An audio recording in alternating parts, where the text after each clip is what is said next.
जीवन का सच्चा सहारा बन के रहा वो हमारा। आओ ये आशीष की बातें सारे जहां को सुना दे। आया दिलों जान लेकर तेरे लिए, मेरे लिए, तेरे लिए, मेरे लिए आया। अब सुन रहे हैं सुबह संदेश मॉर्निंग वॉइस। अब प्रभु का दास नेल्सन थॉमस मुंबई से वजन से बांटा जाएगा। उद्धारकर्ता प्रभु यीशु मसीह के अति श्रेष्ठ नाम में शुभ संदेश के हमारे सारे श्रोताओं को एक और बार नमस्कार और जय मसीह। थोड़ी देर के हमारे मनन के लिए आइए पढ़ेंगे मत्ती सुसमाचार 11 अध्याय 29 और 30 पदों को। Matthew's gospel chapter 11 verses 29 and 30। मेरा जुआ अपने ऊपर उठा लो और मुझसे सीखो, क्योंकि मैं नम्र और मन में दीन हूँ, और तुम अपने मन में विश्राम पाओगे। क्योंकि मेरा जुआ सहज और मेरा बोझ हल्का है। प्यारो, हमने 28वां पद के आधार पर जिस तरीके से यीशु मसीह लोगों को उद्धार के लिए बुलाते हैं, खास तौर से जो पाप के बारे में और पाप का दंड के बारे में बोध होकर, कायल होकर पाप से बचने का परिश्रम करते हैं, बोझ उठाते हैं, उनको यीशु ने बुलाया, बोला मेरे पास आओ, मैं तुम्हें विश्राम दूंगा। अब 29 पद में हम देखते हैं एक और बुलाहट, वो ये है मेरा जुआ अपने ऊपर उठा लो और मुझसे सीखो, मेरे अधीन हो जाओ, यानी मेरा शिष्य बन जाओ। तो 28वां पद में उद्धार के लिए बुलाहट, 29वां पद में शिष्यत्व के लिए बुलाहट। लेकिन गलत नहीं समझना, ये दोनों अलग बात नहीं है। जरूर यीशु मसीह का जो बुलाहट है अपने पास आओ, इसमें दोनों शामिल है। जैसा एक सिक्के का दो भाग अवश्य होता है, वैसा यीशु मसीह के बुलाहट में उनके पास आकर उद्धार पाने के लिए बुलाते हैं, साथ साथ उनका शिष्य बनने के लिए, उनके पीछे हो लेने के लिए, उनके अधीन हो जाने के लिए बुलाते हैं। जैसा आप जानते हैं मत्ती सुसमाचार 28वां अध्याय में प्रेरितों को यीशु मसीह आदेश देते समय सारे जगत के लोगों को सुसमाचार सुनाना, शिष्य बनाने को कहते हैं।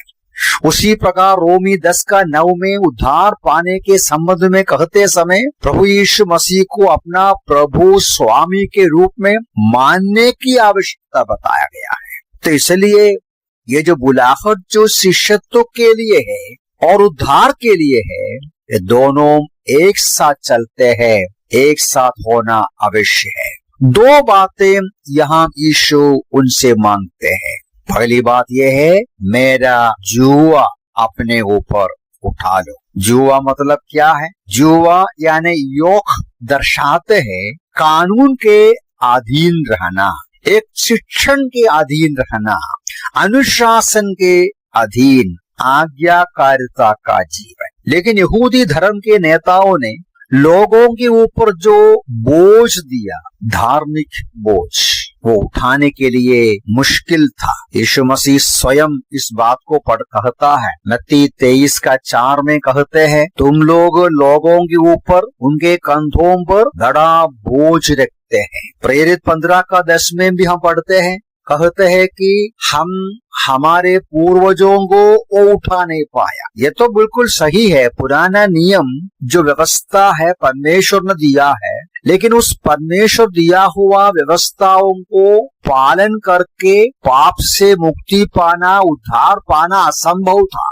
और उसके अलावा यहूदी धार्मिक नेताओं ने भी साधारण लोगों के ऊपर ऐसा परंपरा को, उनका ही सिद्धांतों को उनके ऊपर बोझ के रूप में दिया, तो साधारण लोग वो उठा नहीं पाया। एक जुआ जैसा था जो उठा नहीं पाता, भारी बोझ जैसा था। लेकिन यीशु मसीह कहते हैं, मेरा जुआ आपके ऊपर उठा लो। 30वां पद में यीशु ने बोला, मेरा जुआ सहज और मेरा बोझ हल्का है।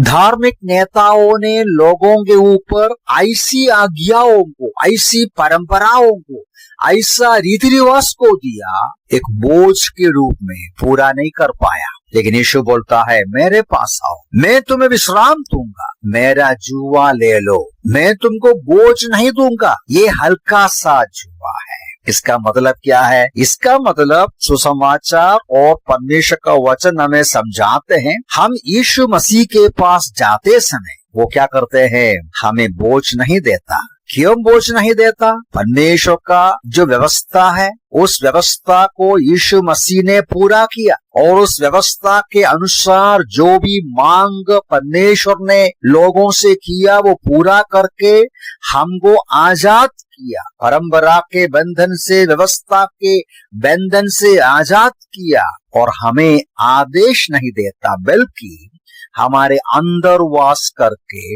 हमको बलवंत करते हैं। पवित्र आत्मा हमारे अंदर वास करते हैं। परमेश्वर के सामने पसंदायक प्रसन्नता का जीवन जीने को हमें मदद करते हैं, हमें शक्ति प्रदान करता है। इसलिए बोलता है, मेरा जुआ हल्का है, सहज है, मेरा जुआ उठा लो।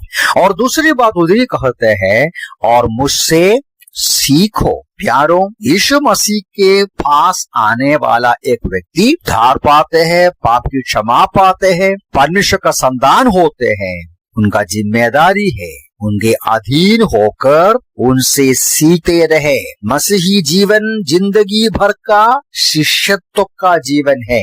उनसे सीखते रहना है, उनका नमूना को अपनाना है, उनका स्वभाव को अपनाना है। और यहाँ खास तौर से यीशु मसीह अपने बारे में कहते हैं, मैं नम्र और मन में दीन हूँ। यीशु मसीह का नम्रता और दीनता हमें सीखना है। अब मैं ज्यादा वर्णन करने को जाता नहीं। यीशु मसीह के जैसा हमें विचार करना है, उसका जैसा सोचना है, उसका जैसा बातचीत करना है, उसके जैसा चलना है। यीशु मसीह का जैसा एक जीवन जीने के लिए उनसे सीखते रहे। क्या परिणाम निकलेगा? यीशु मसीह बोलते हैं, तुम अपने मन में विश्राम पाओगे। 28 और 29 पदों को बार बार मनन करना है।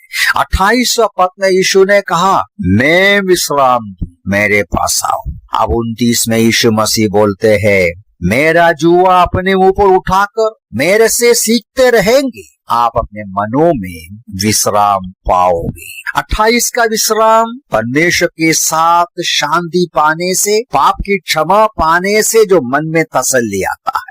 29 का विश्राम जैसा प्रभु के नजदीक हम रहते हैं, उनके अधीन रहते हैं, आज्ञाकारिता के साथ, पवित्रता के साथ, यीशु मसीह का नम्रता और दीनता को अपनाते हुए उनके स्वभाव में रहते समय हमारे मन में जो परमेश्वर की शांति को हम महसूस करते हैं।